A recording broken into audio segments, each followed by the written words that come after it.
3 of the following statement about enzymes are correct.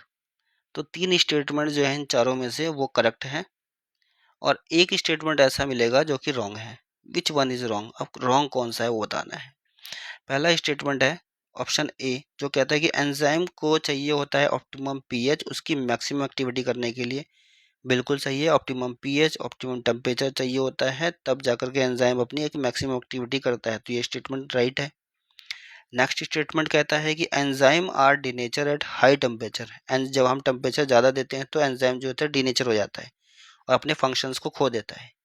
But in certain exceptional organism, but कुछ ऐसे अलग से organisms हैं, एक्सेप्शनल है, they are effective even at temperature of 80 to 90 degree centigrade, जिसके अंदर enzyme जो है वो तब भी काम करता है जब टेम्परेचर 80 से 90 डिग्री सेंटीग्रेड तक होता है।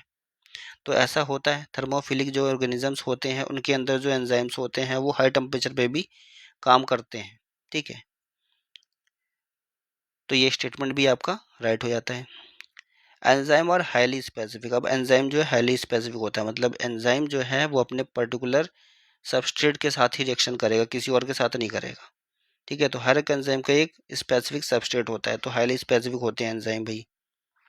नेक्स्ट है D option, most enzyme are protein. ज़्यादातर एंजाइम प्रोटीन होते हैं, बिल्कुल सही है। बट सम आर लिपिड्स, देखो लिपिड तो होता ही नहीं है, लिपिड्स नहीं होते हैं, ठीक है एंजाइम्स। तो ये स्टेटमेंट जो है डी वाला जो स्टेटमेंट है यही रॉन्ग है। रॉन्ग स्टेटमेंट पूछा था, कौन सा एक जो है वो रॉन्ग है, विच वन इज रॉन्ग। तो रॉन्ग कौन सा है? डी वाला है।